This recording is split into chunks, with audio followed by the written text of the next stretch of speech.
Salam Osmania, kembali lagi bersama saya Ricky Muta dari OS TV. Ada beberapa waktu lalu informasi yang ramai diperbincangkan di dunia bela diri, yaitu ketika ada seorang anak usia 7 tahun di Taiwan yang berlatih judo koma setelah dibanting puluhan kali dalam latihan judo. Nah, setelah ini kejadian udah lumayan agak lama sih ya menurut gue, tapi mungkin saatnya gue kasih sebuah pendapat mengenai kejadian ini ya.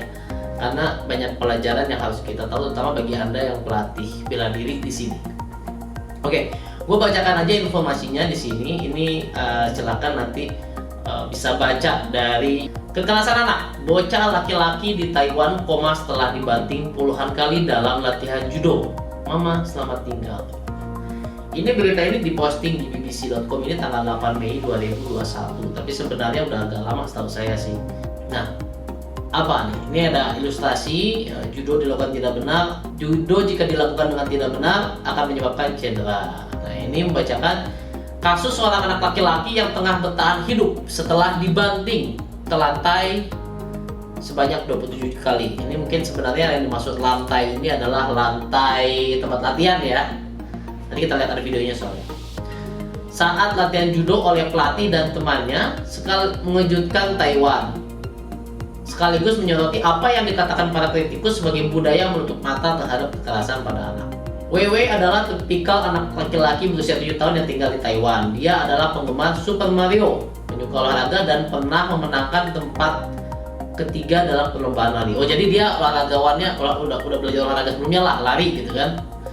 Sebelumnya pada bulan April dia meyakinkan keluarganya bahwa dia pengen mencoba latihan judo. Luar biasa sih, 7 tahun dia minta ingin latihan sendiri, itu luar biasa. Hanya 2 minggu setelah latihan, dia terbaring dalam keadaan koma. Kondisinya kemungkinan akan terus berada dalam keadaan vegetatif atau tak bisa bergerak normal, bahkan jika dia bertahan hidup. Sebuah video muncul yang menunjukkan dia dibanting ke atas tikar. Ini lagi-lagi ya, bahasa media kadang-kadang mereka nggak tahu. Mungkin ini maksud tikar adalah tatami, tapi kita lihat nanti ya. Tatami itu matas buat latihan bela diri. Biasanya kalau judo itu lebih tebal dibanding kalau tempat saya latihan buat karate ya. Oleh seorang teman sekelasnya yang lebih tua selama latihan. Saat latihan berlanjut, dia terdengar berteriak, "Kaki saya, kepala saya, dan saya tidak menginginkan ini." Katanya seperti itu.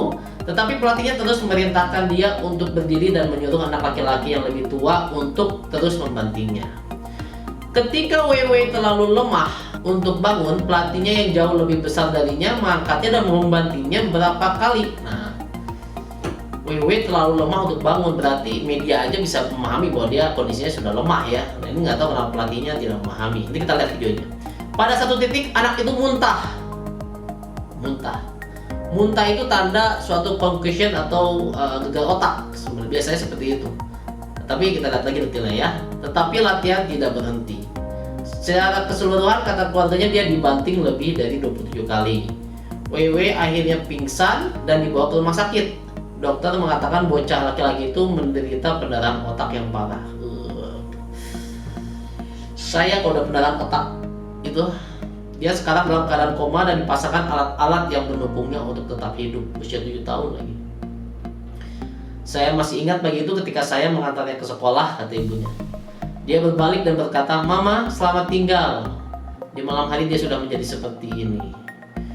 Kalau Anda jadi orang tua, apa yang Anda rasakan juga gitu ketika anak Anda berlatih bela diri, pamit, tahunya seperti ini.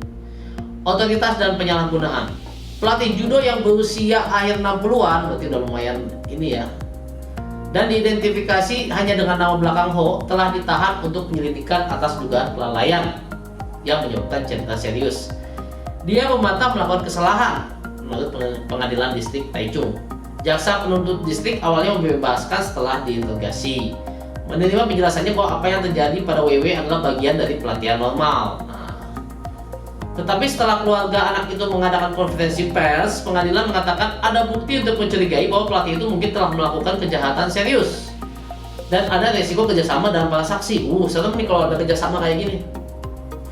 Pengadilan mengabulkan permintaan jaksa penuntut untuk menempatkannya dalam penahanan incommunicado, yaitu seseorang tidak diperbolehkan berhubungan dengan siapapun kecuali dengan pengacaranya. Para ahli mengatakan bahwa kasus WW telah menimbulkan pertanyaan mengganggu yang menyoroti masalah mendasar dalam sikap Taiwan terhadap anak-anak dan pembelajaran. Pertanyaan utama, mengapa tidak ada yang menghentikan pelatih itu? Ada orang dewasa di studio judo yang menyaksikan apa yang terjadi, termasuk paman WW, yang dilaporkan merekam video untuk menunjukkan kepada ibu bocah lelaki itu bahwa judo mungkin tidak cocok untuknya. Di timur adalah umum untuk mengharuskan anak-anak bertahan. Ya. Jadi memang kalau pernah tahu, saya pernah baca secara Jackie Chan. Jackie Chan itu katanya usia 5 tahun dimasukin ke semacam kabaret China atau apa gitu ya. Di situ tuh katanya orang tuanya tuh pada saat menyerahkan Jackie Chan untuk berlatih di situ itu udah menyiapkan siap didisiplinkan sampai mati gitu. Dalam artian coba anda cari aja editornya sendiri ya. Dalam artian nih saya titip anak saya tolong dididik sampai bagaimanapun juga dan kerasnya gitu. Tapi ya yang menarik gini kalau menurut saya ya, Anda bisa mempercayakan sampai seperti itu. Tapi siapa yang Anda percayakan tentunya harus orang yang memiliki kapabilitas. Kalau orang tersebut nggak punya kapabilitas, gimana Anda bisa mempercayakan gitu kan? Kemudian dalam budaya kami guru diperlakukan sebagai orang yang sangat hebat. Sikap ketaatan, penghormatan kepada guru begitu dalam sehingga mungkin menjelaskan tidak ada orang dewasa termasuk paman anak itu yang hadir mempertanyakan otoritas pelatih. Nah, gua nggak tahu mungkin culture di situ seperti apa ya. Tapi kalau culture di Indonesia saya lihat alhamdulillah orang tua juga punya peran penting di dojo kadang-kadang ya. Saya nggak tahu sampai seperti apa tiap-tiap dojo beda. Tapi yang pasti yang saya lihat gitu di DKI sendiri orang tua siswa punya peran dan kadang-kadang bisa mengkomenin masalah misalnya, ini terlalu gini atau terlalu gimana. Mereka bisa menilai lah. Kemudian mereka mungkin pikir karena pelatih yang meminta, saya seharusnya tidak menentang kesehatan pelatih. Kami telah melihat banyak contoh reaksi dan pola pikir ini bahkan dalam kasus yang serius. Dalam satu kejadian, misalnya orang tua siswa difilmkan ditendang perutnya oleh guru opera. Nah, ini opera yang Jackie Chan itu masalah semacam opera gitu deh. Ya. Tidak hanya berarti tapi juga minta maaf kan telah membuat dia kesusahan. Nah, jadi ini lucu sih kejadian di sana kalau misalnya anaknya ditendang oleh guru opera. Yang minta maaf tuh malah orang tua si anak itu karena telah memberikan kesusahan. Tapi hal ini kok kalau di Indonesia agak beda ya. Sebenarnya udah mulai berubah. Kalau zaman saya, ya saya nakal, saya dijewer, dilaporin ke orang tua, ya saya dimarahin. Kalau zaman sekarang kebanyakan nakal, dijewer sama gurunya, pulang gurunya dituntut. Itu kebanyakan terjadi kalau saya lihat. Nah,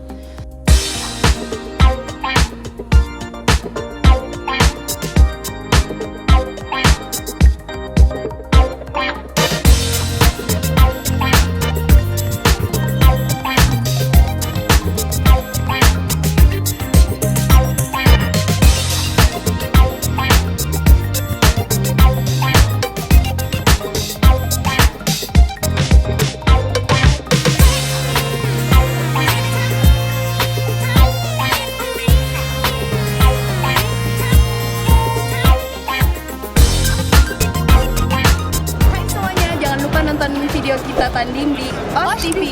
Jangan lupa like, subscribe, and comment. Thank you.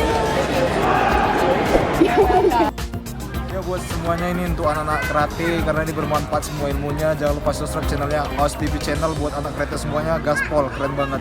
Like and comment share. Gaspol. Intinya gimana sih ini kalau di bawahnya ini udah membahas mengenai kekerasan di sana lah. Tapi saya nggak mau fokus ke situ. Tapi ada nah ini contohnya ya. Kasus WW telah mengungkap celah yang sudah lama dalam sistem. Pelatih itu diizinkan oleh asosiasi judo lokal untuk mengajar meskipun dia tidak memiliki izin dan studio yang dijalankan oleh asosiasi. Nah kalau di Jepang ya, misalnya yang saya tahu ya, misalnya karate, kamu udah sabuk hitam, bukan berarti kamu udah boleh buka dojo. Kamu buka sabuk hitam dan 1 dan 2 dan 3. Saya sering banget teman-teman saya yang aikido, yang karate, yang dan 1 dan 2 dan 3, mereka nggak punya dojo. Kenapa? Karena dan hitam itu ya membuktikan tingkatan dia, bukan membuktikan kelayakan dia untuk mengajar. Kalau dia mau mengajar, ada sertifikasinya lagi. Itu saya ingat banget tuh waktu saya ngambil dan di aikido ditawarin juga, mau kamu buka dojo nggak? Kalau buka dojo ada sertifikasinya lagi. Di Jepang juga, di karate juga, di JKS juga gitu. Ada semacam kalau buat dojo ya beda lagi. Kamu sebagai pelatih ya berarti bukan hanya bisa langsung sabu-sabu dan sabu hitam, kok bisa melatih karate enggak. Nah saya mau ngasih lihat aja videonya dan silakan Anda bisa menilai ya. Nah, ini videonya ya. Anda bisa lihat di sini. Tuh, dari jatuhnya aja itu kayak semacam nggak niat, dalam artian nggak niat itu apa ya? Gimana ya? Kurang smooth lah. Kalau kita di orang Aikido itu biasa pertama kali belajar pertemuan pertama atau kedua itu latihan ukemi atau latihan jatuhan. Nah latihan jatuhan itu sangat penting, kenapa? Karena kalau kamu jatuhnya aja nggak bagus, nggak bisa safety buat Anda sendiri, Anda nggak bisa memberikan partner Anda tidak bisa menjadi teman latihan bagi partner Anda yang baik, karena partner Anda nggak bisa berlatih maksimal juga. Nah kalau di sini saya lihat jatuhan dia udah mulai nggak bagus. Dari posisi maaf nih bokongnya duluan jatuhan ya. Nih, ini udah kayak apa ya? Udah pasrah banget. Oh, di sini istilahnya apa ya? Dia belum siap lah. Jadi kalau orang belum siap, kamu banting, ya pasti hasilnya bakal cedera. Itu yang sering saya lihat, gak usah di judo, gak usah di aikido. Di karate saya sering melihat ketika peragaan kata berhubung kayak banyak sekali yang seperti itu. Ini sakit ya. Dia udah malas bangun kayak gini udah. Seharusnya ya, yang paling penting dalam bela diri sebenarnya adalah awareness. Awareness itu dalam artian ya apa ya? Bahasa Indonesianya itu lebih ke bagaimana kamu bisa melihat dan menilai situasi yang ada. Termasuk bagi pelatih itu punya tanggung jawab yang besar bahwa Anda tuh harus bisa lihat gitu situasi anak ini tuh masih bisa berlatih kah, fisiknya lagi bagus kah. Jadi nggak bisa serta-merta kita menyamaratakan, makanya tiap orang beda-beda. Jadi pertama ya, yang paling penting, poin pentingnya adalah latihan itu pasti ada beda klasifikasinya. Kita nggak bisa sama rata semua materi latihan sama untuk semua anak. Apalagi ini kelas anak, kelas yang sensitif, dalam artian tidak semua anak cepat penangkapannya. Ada yang dia fisikalnya udah bagus, ada yang enggak, itu beda-beda. Jadi kita harus tahu dulu nih, ini anak udah sampai di level mana. Dia kalau latihan dulu, saya latihan Aikido 1-2 hari pertama tuh latihan ukemi. Kalau ukemi nggak lancar, ukemi itu jatuhan. Jadi bagaimana jatuh yang baik tanpa cedera, mengurangi cedera, dan teman yang berlatih kita pun menjadi semakin bisa menggunakan tekniknya secara optimal juga gitu. Jadi nggak tanggung-tanggung. Itu kalau misalnya kita belum bisa ukemi lancar, ya kita nggak bisa naik ke level berikutnya gitu. Kalau tadi saya lihat jatuhannya tuh masih, saya nggak tahu itu apakah karena kecapean atau memang jatuhannya dia masih belum bagus gitu kan. Dia kan baru beberapa hari tadi dikatakan. Jadi penting bagi pelatih itu awareness juga. Dia harus tahu nih, ini murid ini udah sampai mana. Apakah udah bisa ukemi kah? Apakah udah bisa jatuhan kah? Udah bisa membanting kah? Kalau yang saya pelajarin dulu di Aikido Sudokan di Australia itu bagus. Dia ada konsep. Jadi kalau kita pakai baju karate, baju Aikido itu kan ada yang putih-putihnya itu yang bagian bawah di bawah sabuk itu kan ada sisa ngejuntai gitulah istilahnya apa? Ada sisanya itu dikasih badge. Badge-nya tuh lucu ya, saya nggak hafal isinya. Tapi kurang lebih gini, kalau anak itu udah bisa bantingan, kasih badge, ada gambar ukemi itu, level 1, level 2, level 3. Kalau misalnya anak itu udah bisa koprol depan, ada gambarnya. Tapi ini untuk junior doang, untuk senior nggak berlaku. Jadi setiap anak itu ada, kamu udah bisa melakukan ini, ada gambarnya. Ini kan is fun dan kebanggaan bagi mereka. Saya udah bisa ukemi loh, saya udah dianggap udah bisa ukemi, saya udah bisa. Jadi setiap pelatih pada saat melihat murid-muridnya dia tahu yang oh ini boleh, ini udah bisa, ini enggak gitu kan. Jadi posisinya berbeda-beda, nggak bisa kita menyamaratakan semua murid dengan materi yang sama, nggak bisa, itu nggak bisa. Dan satu hal lagi nih yang saya kita kan lagi banyak yang namanya virtual, latihan virtual. Itu hati-hati juga loh. Kenapa? Karena pelatih yang melatih secara virtual, dia tuh nggak bisa melihat muridnya seperti apa. Jangan-jangan ada yang udah capek banget, dia tetap ikutan latihan gini-gini, taunya pingsan di rumah, nggak ada siapa-siapa di rumah dan susah gitu. Siapa yang mau panggil ambulan gitu kan? Siapa yang mau bawa ke rumah sakit? Kalau saya kalau ada virtual event, saya selalu menghimbau di awal. Bagi Anda, silakan Anda minimal sebelum latihan pemanasan sendiri. Jadi Anda memastikan bahwa benar-benar sudah kondisinya luar biasa panas dan siap untuk berolahraga. Yang kedua, pastikan Anda telah yakin bahwa Anda sehat. Kalau perlu Anda ke dokter dulu. Kalau susah ya susah. Ya oke, yang pasti Anda yakin Anda sehat, Anda makan teratur, tidur cukup, itu. Kalau kenapa? Karena kita nggak bisa bertanggung jawab penuh kalau tiba-tiba lagi latihan, kecapean, pingsan. latihannya over gitu kan, kita nggak bisa nolongin karena kita dari virtual itu kan pakai Zoom atau apa kan jarak jauh gitu kan. Jadi itu hal yang penting juga. Dan juga pelatih punya tanggung jawab penuh terhadap muridnya. Jadi bagaimana memang selama di dojo itu pelatih nggak bisa fokus sama satu anak doang atau anak yang mana aja, tapi harus lihat semuanya. Memang itu tanggung jawab yang berat. Makanya saya selalu mengatakan bela diri itu bukan masalah pukul nendang doang. Kita harus bisa awareness terhadap anak ini, murid ini seperti apa gitu. Jadi ya memang kita tuh harus berhati-hati selalu lah kalau latihan seperti ini. Dan juga Anda harus tahu kapasitas Anda harus tahu kapasitas murid Anda nggak bisa sembarangan gitu. Jadi beban dan tanggung jawabnya memang besar gitu. Jadi bagi anda yang misalnya memiliki dojo dan memiliki dojo yang anak-anak, itu yang harus Anda perhatikan. Anda nggak bisa sembarangan, harus dalam full kontrol Anda, dan termasuk seperti itu. Nah, disiplin juga ya, kita tahulah kita memang membina disiplin dalam bela diri. Tapi pada saat membina disiplin, itu pelatih itu sudah memiliki kapabilitas, dalam artian dia tahu kapan dia saatnya, anggap aja punishmentnya secara fisik gitu kan, atau misalnya kapan kita bisa memberikan porsi yang besar terhadap suatu anak. Memang mereka harus di-push out of the limit gitu. Tapi kalau dulu saya latihan di Inkanas Jawa Barat, MSP, di beberapa atlet yang pelatih yang memang sudah sarjana pendidikan olahraga, atau sekarang juga pelatih udah banyak berpendidikan sih ya. Mereka akan selalu mengontrol setiap kali sesi latihan, dicek pulsnya, ini oke nggak, masih bisa sanggup nggak gitu kan. Karena ada batasan-batasan tertentu di mana dia kalau udah maksimal dia harus rest dulu gitu. Nah, kalau ini sih dilihat dari videonya memang udah sangat-sangat kecapean. Sensei Meldi, ini saya lagi nanggepin masalah yang judo jatuh sampai koma, boleh mungkin ngasih tanggapan gitu seperti apa, karena Aikido juga rawan ya, seperti yang saya bilang. Aikido kelihatannya biasa-biasa aja, tapi kalau udah ngerasain kebanting, apalagi dibanting sama Sensei Meldi ini, waduh itu luar biasa. Bisa ini kalau nggak tahu cara bantingannya atau kalau belum siap. Nah, kalau yang saya lihat, Anda bisa lihat di Instagramnya Sensei Meldi bagaimana Sensei Meldi membanting orang.